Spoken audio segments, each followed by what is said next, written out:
사도행전 21장 1절에서 26절입니다. 사도행전 21장 1절에서 26절. 앞에 PPT에도 나오는데 우리 한 절씩 교독하겠습니다. 우리가 그들을 작별하고 배를 타고 바로 곳으로 가서 이튿날 로도에 이르러 거기서부터 바다라로 가서 베니게로 건너가는 배를 만나서 타고 가다가 구브로를 바라보고 이를 왼편에 두고 수리아로 항해하여 두로에서 상륙하니 거기서 배의 짐을 풀려 함이러라. 제자들을 찾아 거기서 이래를 머물더니 그 제자들이 성령의 감동으로 바울더러 예루살렘에 들어가지 말라 하더라.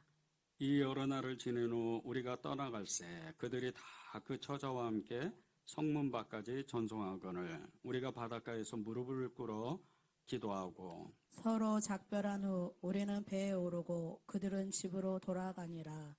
두로를 떠나 항해를 다 마치고 돌레마이에 이르러 형제들에게 안부를 묻고 그들과 함께 하루를 있다가 이튿날 떠나 가이사라에 이르러 7 집사 중 하나인 전도자 빌립의 집에 들어가서 머무르니라. 그에게 딸 넷이 있으니 처녀로 예언하는 자라. 여러 날 머물러 있더니 아가보라 하는 한 선지자가 유대로부터 내려와 우리에게 와서 바울의 띠를 가져다가 자기 수족을 잡아매고 말하기를 성령이 말씀하시되 예루살렘에서 유대인들이 이같이 이 띠 임자를 결박하여 이방인의 손에 넘겨주리라 하거늘 우리가 그 말을 듣고 그곳 사람들과 더불어 바울에게 예루살렘으로 올라가지 말라 권하니 바울이 대답하되 여러분이 어찌하여 울어 내 마음을 상하게 하느냐 나는 주 예수의 이름을 위하여 결박당할 뿐 아니라 예루살렘에서 죽을 것도 각오하였노라 하니 그가 권함을 받지 아니하므로 우리가 주의 뜻대로 이루어지이다 하고 그쳤노라. 이 여러 날 후에 여장을 꾸려 예루살렘으로 올라갈새 가이사라의 몇 제자가 함께 가며 한 오랜 제자 구브로 사람 나손을 데리고 가니 이는 우리가 그의 집에 머물려 함이라. 예루살렘에 이르니 형제들이 우리를 기꺼이 영접하거늘 그 이튿날 바울이 우리와 함께 야고보에게로 들어가니 장로들도 다 있더라. 바울이 무난하고 하나님이 자기의 사역으로 말미암아 이방 가운데서 하신 일을 낱낱이 말하니 그들이 듣고 하나님께 영광을 돌리고 바울더러 이르되 형제여 그대도 보는 바에 유대인 중에 믿는 자 수만 명이 있으니 다 율법의 열성을 가진 자라. 내가 이방에 있는 모든 유대인을 가르치되 모세를 배반하고 아들들에게 할례를 행하지 말고 또 관습을 지키지 말라 한다함을 그들이 들었도다. 그러면 어찌할꼬 그들이 필연 그대가 온 곳을 들으리니 우리가 말하는 이대로 하라. 서운한 네 사람이 우리에게 있으니 그들을 데리고 함께 결례를 행하고 그들을 위하여 비용을 내어 머리를 깎게 하라. 그러면 모든 사람이 그대에 대하여 들은 것들이 사실이 아니고 그대도 율법을 지켜 행하는 줄로 알 것이라. 주를 믿는 이방인에게는 우리가 무상의 제물과 피와 목매어 죽인 것과 음행을 피할 것을 결의하고 편지하였느니라 하니 함께 읽겠습니다. 바울이 이 사람들을 데리고 이튿날 그들과 함께 결례를 행하고 성전에 들어가서 각 사람을 위하여 제사 드릴 때까지의 결례 기간이 만기된 것을 신고하니라. 아멘. 네, 오늘 이 말씀은 정말 이 바울이 믿음의 고백을 어떻게 하는지 정말 우리가 바울을 왜 존경하고 바울의 믿음을 왜 우리가 정말 그렇게도 갖기를 원하는지 그런 말씀입니다. 기독교 역사에는 자신의 목숨까지도 아끼지 않고 예수님을 위해 살다가 예수님을 위해서 죽었던 사람들의 이야기를 기록한 수많은 역사가 있습니다. 우리의 믿음의 이 선진들을 그 믿음을 따라서 우리도 그렇게 정말 하나님이 기뻐하시고 하나님이 우리를 부르신 목적에 그 합당하게 정말 우리가 살기를 우리가 갈망하는 것은 이 믿음의 선진들의 그 믿음의 모습들 때문입니다. 바울이 그렇죠. 베드로가 그렇죠. 제자들과 그리고 기독교 2000년 역사의 수많은 믿음의 사람들, 이 사람들은 믿음 하나 가지고 세상을 이겼고 믿음 하나 가지고 정말 하나님의 나라를 어마어마하게 확장시켰던 그런 사람들입니다. 그것이 저와 여러분을 부르신 하나님의 목적이에요. 여러분 한 사람 한 사람이 하나님이 너무나도 귀하게 정말 하나님의 사명을 주셨는데 그 사명은 다른 것이 아닙니다. 믿음으로 살라는 거죠. 하나님의 나라를 위해서 바울과 같이 베드로와 같이 그렇게 믿음의 사람들과 같이 살아내기 위해서 그렇게 여러분에게 사명을 주신 겁니다. 우리 이 하나님이 부르신 이 목적대로 우리가 살기 위해서 정말 예수님을 더 사랑하고 더 갈망하고 더 소망하는 그런 사람들이 돼야 됩니다. 우리가 믿음으로 살면서 때로는 좌절하고 낙심하고 염려와 근심에 휩싸여서 살아가는 그 이유는 예수님을 알지 못하기 때문입니다. 예수님을 아는 것 같은데도 예수님을 잘 알지를 못하니까 때때로 넘어지고 쓰러지고 너무나도 힘들어하고 염려와 근심과 두려움 가운데에서 허덕이는 거죠. 거기서 그 자리에서 단 한 발자국도 일어나지 못하고 헤매고 또 헤매다가 지쳐 쓰러지는 그런 모습이 예수님을 알지 못했기 때문에 예수님을 정말 그분을 알지 못했기 때문에 그 자리에 머무는 겁니다.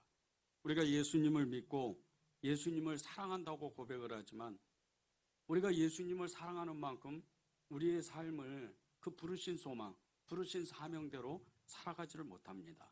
예수님을 알지 못하기 때문이죠. 이 사도 바울은 예수님을 위해 살다가 예수님의 이름으로 죽음을 맞이한 사람입니다. 이 바울의 인생을 한마디로 정의하면 빌립보서 3장 12절 14절에 나와 있는 이 말씀과 같이 내가 이미 얻었다함도 아니요 온전히 이루었다함도 아니라 오직 내가 그리스도 예수께 잡힌 바 된 그것을 잡으려고 달려가노라. 형제들아 나는 아직 내가 잡은 줄로 여기지 아니하고 오직 한 일인즉 뒤에 있는 것을 잊어버리고 앞에 있는 것을 잡으려고 푯대를 향하여 그리스도 예수 안에서 하나님이 위에서 부르신 부름의 상을 위하여 달려간다고 고백하는 것과 같이 그렇게 이 바울의 일생은 예수님을 위해서 살다가 예수님의 이름으로 자기의 생을 맞추는 그런 놀라운 믿음의 사람입니다. 바울이 자신이 처음 자신을 만나 주셨던 그 예수님의 그 어마어마한 은혜와 믿음을 절대로 잊지 않고 늘 예수님을 의식하면서 예수님을 더 알기 위해서 끊임없이 노력하면서 그는 한평생을 전도하면서 교회를 세우면서 그렇게 하나님의 나라를 확장했던 그런 사람입니다. 이 바울이 하나님이 그 주신 은혜를 정말 놓치지 않고 앞에 있는 푯대를 향해서 끊임없이 달려갔던 그런 삶을 살았는데 우리가 하나님을 믿을 때 처음 예수님 앞에 돌아왔을 때 우리의 그 믿음의 삶의 모습을 그대로 이 바울의 그 인생의 모든 삶에 우리의 삶을 겹쳐보면 우리가 얼마나 믿음이 없고 우리가 얼마나 하나님을 몰랐다는 것을 금방 알 수가 있습니다. 이 바울이 이미 온전히 이루었다함도 아니요 오직 내가 그리스도 안에서 잡힌 바 된 것을 잡으려고 달려간다고 그렇게 고백을 했는데 바울이 잡은 그 믿음의 역사가 얼마나 엄청난 것이에요. 저와 여러분은 상상할 수 없을 만큼 어마어마한 믿음입니다. 그리고 그가 받은 은사, 그가 받은 능력은 이루 말할 수가 없는 거예요.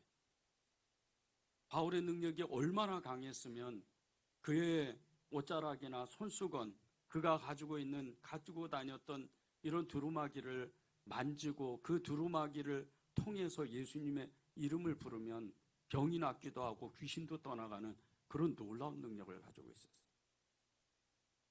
그런데도 바울은 무언가를 잡으려고 달려간다는 거예요. 그런 어마어마한 능력을 가지고도. 그리고 뒤에 있는 것을 잊어버리고 오직 그리스도의 푯대를 향해서 달려나간다는 거예요. 바울이 이렇게 산 사람입니다. 우리가 하나님을 정말 믿고 예수 그리스도를 알기 위해서는 이 바울이 어떤 믿음을 받았는지, 바울이 어떤 예수님을 만났는지를 정확하게 알아야 돼요. 여러분이 만난 예수님은 어떤 예수님입니까?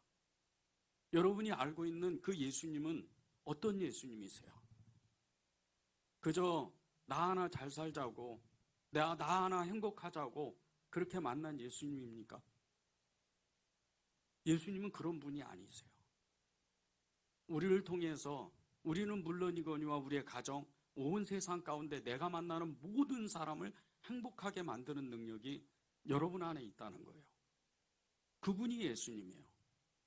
예수님을 진정으로 만나면 기쁨과 감사를 늘 누리는 사람이 됩니다.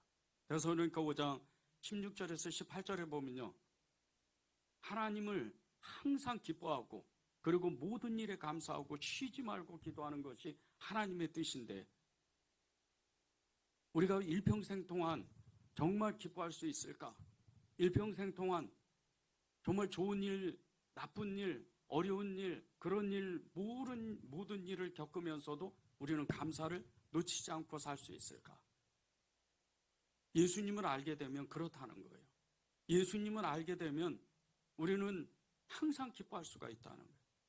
기뻐할 수 있는 일이 없는데도, 감사할 수 있는 일이 없는데도 우리는 하나님의 일하심을 정말 기뻐할 수 있고 감사할 수 있다는 거예요. 예수님을 진짜 만나면 그런 사람이 된다는 거예요. 이 바울이 정말 푯대를 향해서 그리스도 안에서 하나님이 위에서 부르신 부름의 상을 위해서 달려간다 그랬는데, 우리는 무엇을 위해서 사는지, 우리는 어떤 삶을 추구하는지, 예수님을 믿었는데조차도 그저 예수님이 나 하나 그냥 복을 주시면 되겠다, 우리 가정 복을 주시면 되겠다, 그렇게 여기면서 하나님을 우리가 왜곡되게 믿고 그렇게 살아간다는 겁니다. 예수님을 진짜로 믿으면 우리가 붙잡아야 될 것이 무엇이고 우리가 정말 예수님께 고백해야 될 것이 무엇인지 금방 알게 됩니다. 우리가 이 바울과 같은 믿음을 붙잡아야 되는 것은, 우리가 모든 사람들이 다 신앙 체험이 똑같지가 않기 때문이에요. 어떤 사람은 기적을 통해서 예수님을 만납니다. 어떤 사람은 정말 예배를 통해서 예수님을 만나게 되고, 기도를 통해서 예수님을 만나게 되고, 어떤 사람은 이루 말할 수 없는, 상식적으로는 도저히 정말 우리가 상상할 수 없는 그런 경험을 통해서, 체험을 통해서 예수님을 만난 사람도 있어요. 어떤 사람은 자신도 모르게 예수님이 자기 안에 가득 채워지는 어느 날을 경험하고 예수님을 알아가는 그런 사람도 있어요. 그런데 바울이 왜 우리에게 바울과 같은 믿음을 가지라고 그렇게 정말 본을 보였던 것은 다른 것이 아니에요. 바울은 끝까지 믿음을 지켰는데, 그 바울이 지켰던 믿음은 죽음을 통과하는, 정말 죽음에 이르는 그런 믿음을 받았다는 거예요. 죽음을 불사하는 믿음. 믿음은 계속해서 자라나는 확장의 힘이 있답니다. 그 확장성의 힘이 있어요. 여러분의 믿음이 처음 어린아이 같은 믿음이었을 때, 그 믿음으로 살면 세상의 그 험한, 그 어두운 힘에 여러분의 믿음이 자라나지가 않습니다.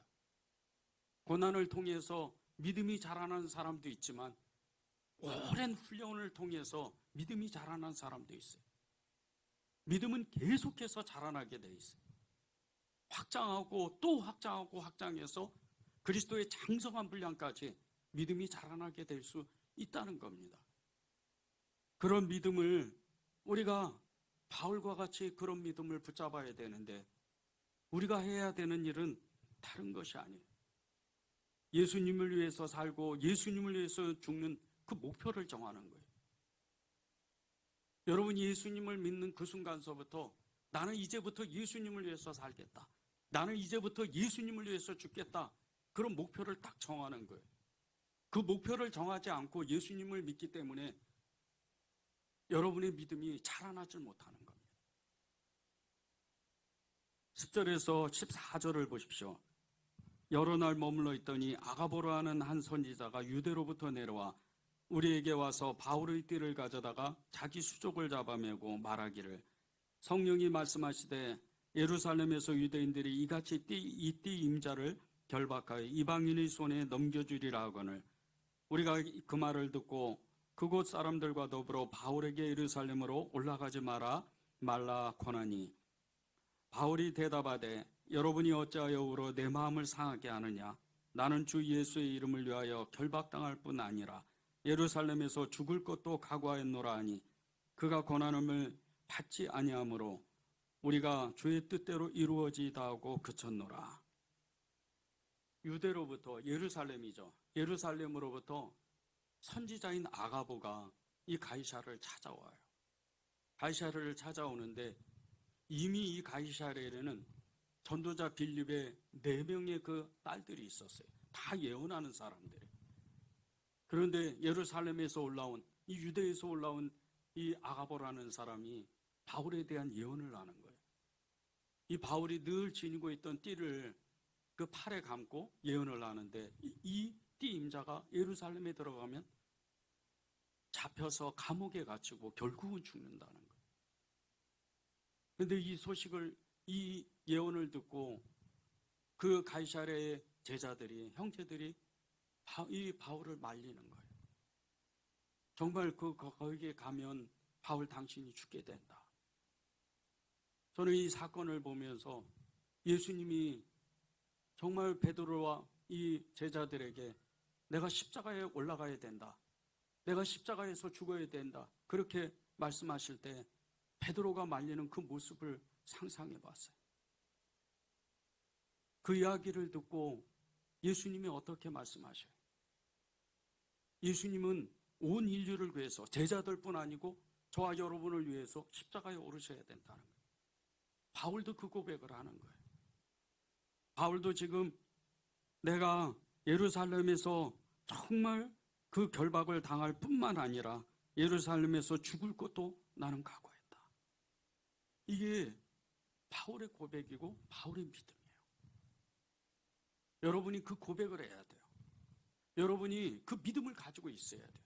그래야 예수님을 알 수가 있는 거예요.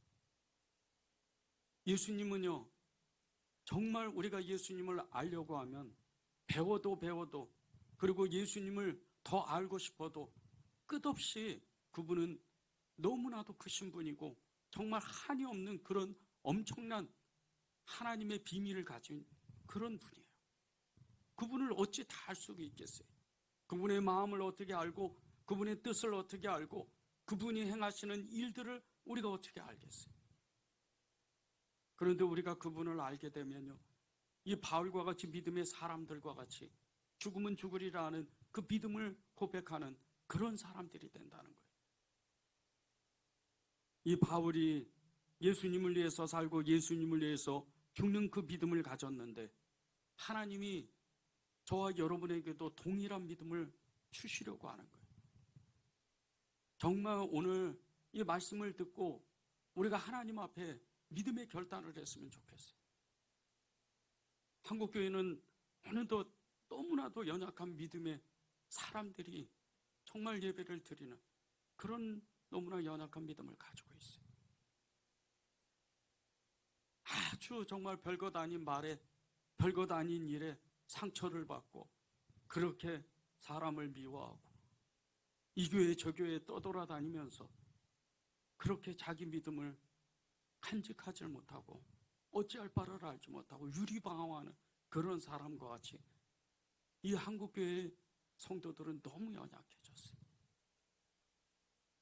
지금 이 한국교회 안에 정말 교회가 위험할 정도로 그런 일들이 한 번이라도 일어나면요, 이내 교회를 다 떠나버려요.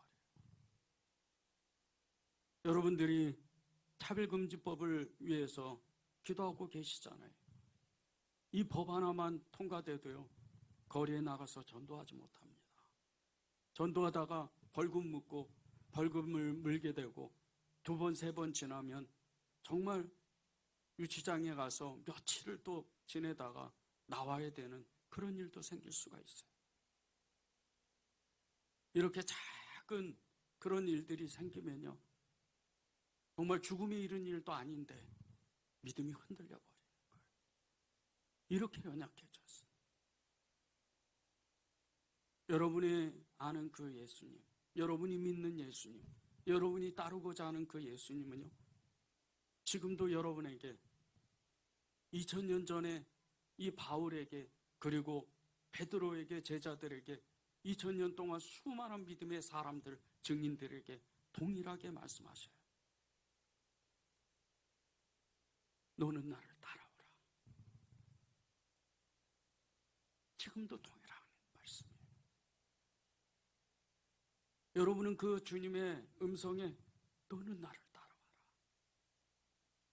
그 음성에 즉각적으로 반응해야 돼요.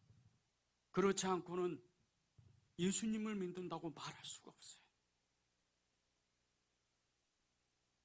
여러분이 정말 예수님을 믿는다면 그분 때문에 울고불고, 그분 때문에 내 인생을 걸고, 그분 때문에 내 인생을, 그분의 삶에 초점을 맞춰서 그리스도의 푯대를 향해서 달려나가는 그런 사람이 되는 거예요. 그래서 바울이 이렇게 내가 결박당할 뿐만 아니라 예루살렘에 가서 죽음에 이르러도 나는 기꺼이 그 자리를 가겠다, 그렇게 고백하는 거예요.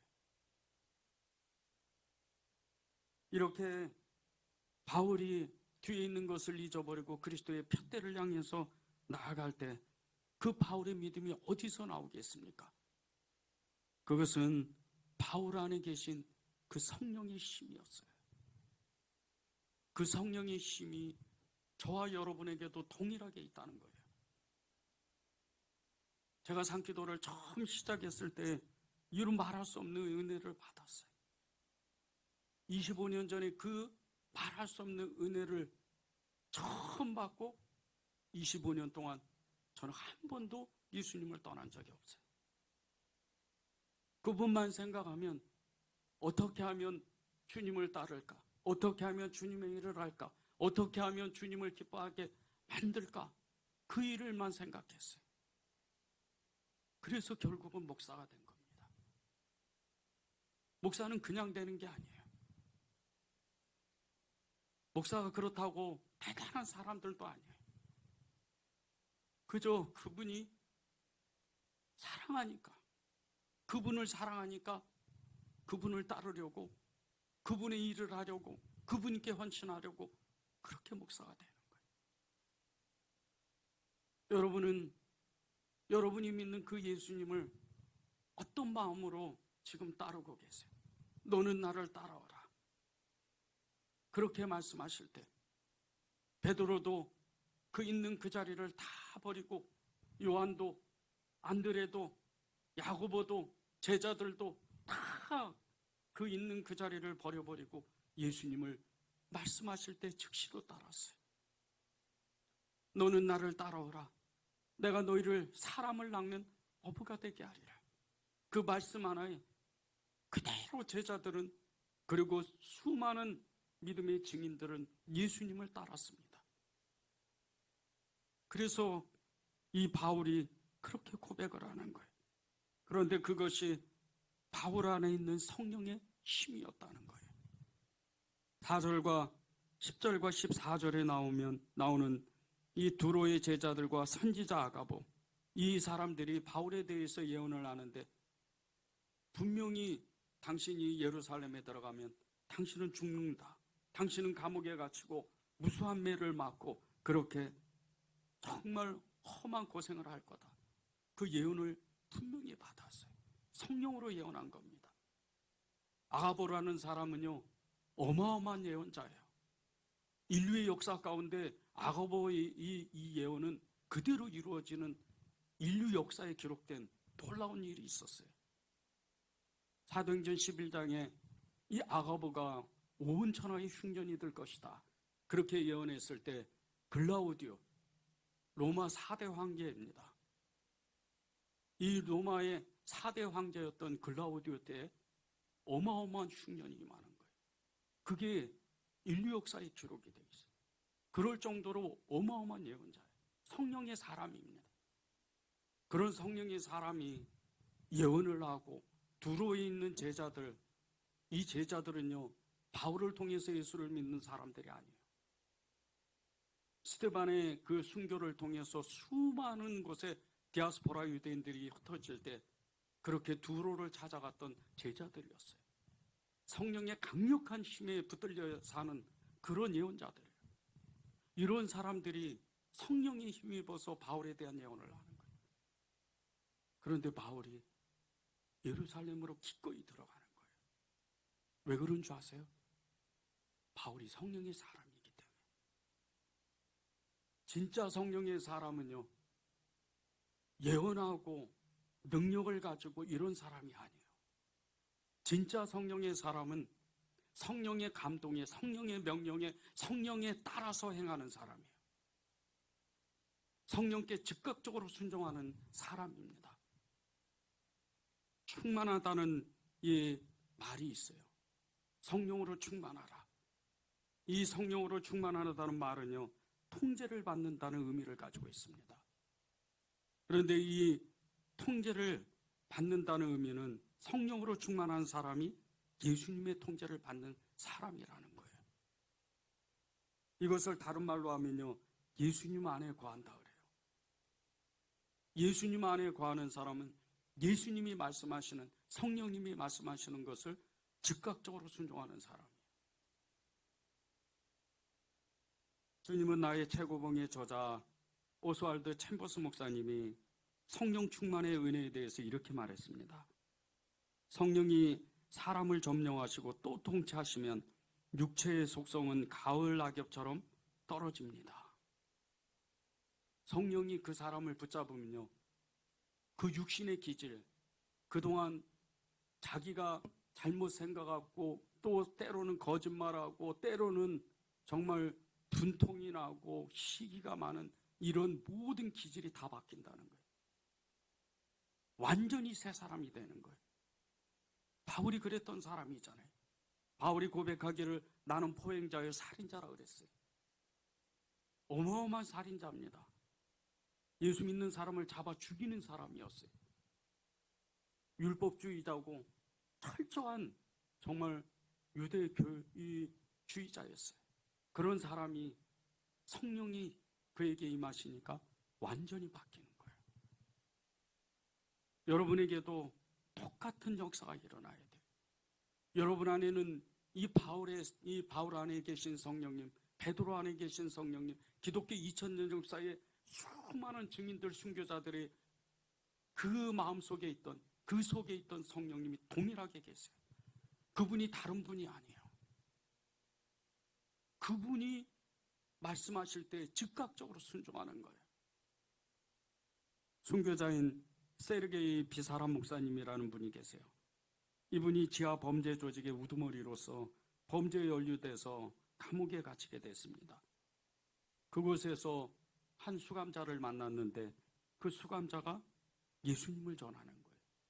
그리고 이 세르게이 목사님이 완전히 변화돼요. 예수님의 영에 완전히 사로잡혀요. 감옥에서부터.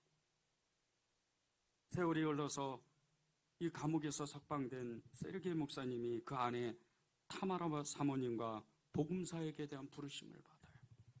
그리고 중앙아시아 그 전 지역을 다니면서 그 수많은 도시를 다니면서 복음을 전하기 시작을 해요.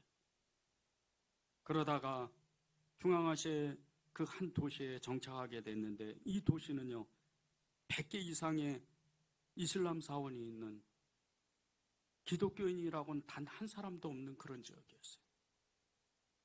이 세르게이 목사님이 그 도시에서 성실하게 살면서 복음을 전하는데 하나님의 정말 어마어마한 은혜로 60명의 결신자를 만들어요. 그리고 교회가 세워집니다.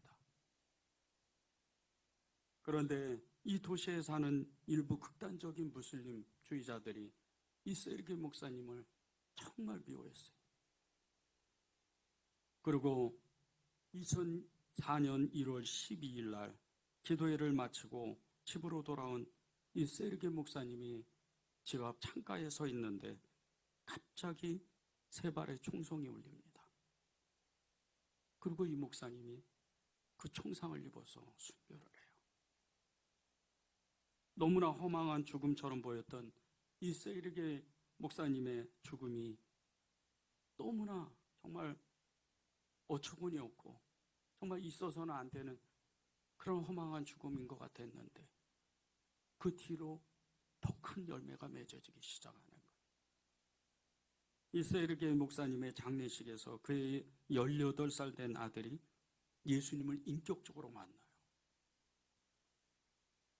그리고 이 세르게 목사님이 세상을 떠난 뒤 많은 사람들이 교회가 무너질 거라고 예언을 했지만 오히려 세르게 목사님이 죽음 그 뒤에 더 많은 성도들이 생기고 교회가 날마다 성장하는 거예요. 성령의 강력한 역사가 바울의 고백과 같이 예수 그리스도의 흔적이 성령으로 나타나기 시작하는 거예요. 이 세르게 목사님의 삶을 한마디로 말하면요, 오직 예수님을 위해 살다가 예수님 때문에 생명을 하나님께 드린 사람이에요. 이 세르게 목사님이 성령에 사로잡혀서 성령이 이끄시는 대로 그렇게 하나님의 삶을 살아요. 이런 간증을 우리가 나누고 또 들으면서 우리의 마음이 뜨거워야 돼요. 왜 그런 줄 아세요? 저와 여러분 안에도 그 세르게 목사님 안에 역사하신, 그리고 바울에게 역사하신 그 성령님이 계시기 때문이에요. 그것이 예수님을 아는 거예요. 우리가 성령으로 충만함을 받으면요, 우리도 헌신할 수 있어요. 우리도 하나님의 나라를 위해서 그분의 뜻대로 우리가 살 수가 있는 거예요. 예수님이 우리에게 말씀하시는 건 다른 게 아닙니다. 우리 안에 계신 성령님을 주목하라는 거예요. 그래야 우리가 믿음으로 살 수 있고, 그래야 우리가 예수님의 증인으로 살 수가 있다는 거예요. 여러분은 지금 성령으로 충만하십니까? 여러분이 성령으로 충만하시다면 주님의 뜻을 알고 그리고 그분의 뜻에 따라서 살려고 애를 쓸 거예요. 에베소서 5장 15절에서 18절을 보세요. 그런즉 너희가 어떻게 행할지를 자세히 주의하여 지혜 없는 자같이 하지 말고 오직 지혜 있는 자같이 하여 세월을 아끼라. 때가 악하니라. 그러므로 어리석은 자가 되지 말고 오직 주의 뜻이 무엇인가 이해하라. 술 취하지 말라. 이는 방탕한 것이니 오직 성령으로 충만함을 받아라. 16절에 보면 세월을 아끼라 그래요. 지금의 세월이 어떤 세월입니까? 인류의 전쟁이 일어나서 마지막 때인가요? 아니면 악이 창궐해서 마지막 때인가요? 왜 지금이 마지막 때인 줄 아세요?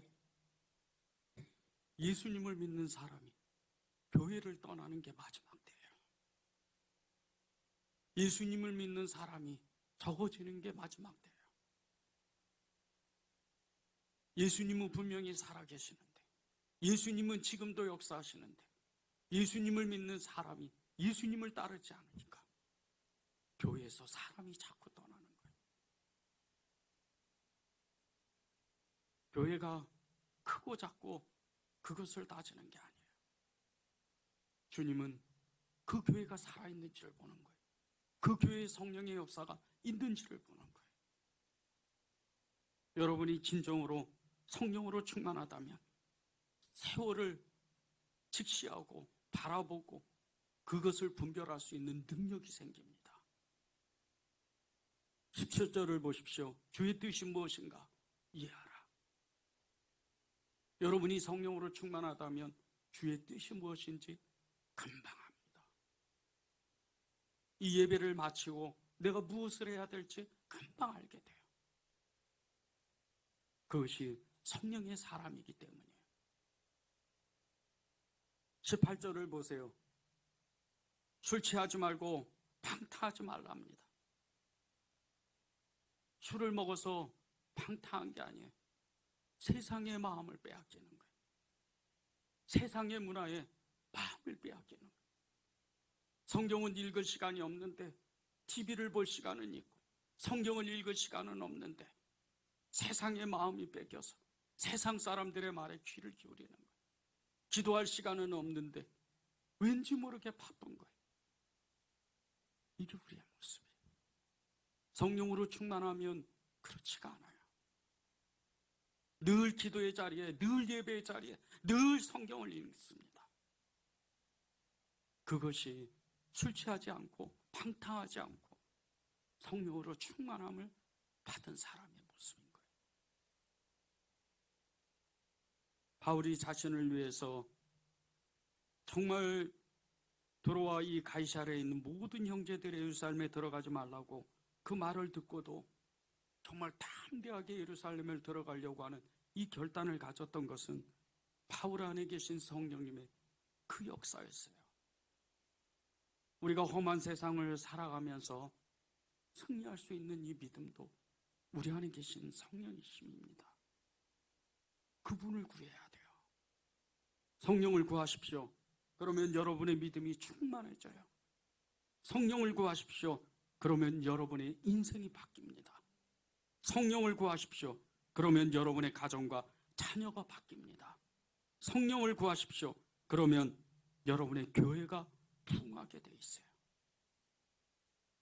성령으로 충만한 사람은 다른 사람의 그 말에도 귀를 기울일 줄 아는 사람이에요. 17절과 26절에 보면요, 예루살렘에서 만난 야고보와 그 장로들이 이 바울에게 이 유대인의 관습에 대해서 권면을 합니다. 그런데 바울이 단 한마디도 말 안 해요. 그대로 그 장로들이 이야기했던 것을 따릅니다. 이게 성령의 역사예요. 이게 성령의 사람이에요. 바울의 마음에는 이 할례를 받고 그리고 유대인의 관습, 쓸데없는 이 관습을 그렇게 행하지 않아도 돼요. 그러나 성령의 사람은요, 모든 사람과 어울리고 모든 사람을 행복하고 모든 사람을 사랑할 수 있는 그런 사람이기에 바울이 기꺼이 돈을 내어서 이 유대인들의 머리를 깎게 하는 거예요. 그 관습을 따르는 거예요. 여러분들이 성령으로 충만하다면 정말 하나님의 말씀에 그리고 성령으로 충만한 내 형제 다른 사람의 다른 성도의 말에 귀를 기울일 줄 알게 되는 거예요. A.W. 토조 목사님은 이것이 성령님이다 라는 그 책에서 성령님은 지적인 불이시다라고 이렇게 이야기를 했습니다. 성령님은 지적이라는 거예요. 우리가 가진 지식보다 훨씬 뛰어난 지적인 능력을 가지고 있는 분이 성령님이라는 거예요. 그러면서 기독교의 지성은 온전히 하나님께 굴복해야 합니다. 인간 지성이 그분께 굴복하기만 한다면 그것은 얼마든지 개발돼도 괜찮습니다. 인간의 의지를 하나님의 의지에 복종시키는 구속이야말로 제대로 된 구속입니다. 이렇게 말씀하셨어요. 성령님께 굴복하십시오. 성령님께 순종하십시오. 성령님을 따르고 그분을 위해서 살기를 결단하십시오. 그것이 예수님을 따르는 거예요. 그것이 예수님을 아는 겁니다. 그런 삶을 여러분이 살기를 바랍니다. 우리 찬양하고 기도하는 시간을 갖겠습니다.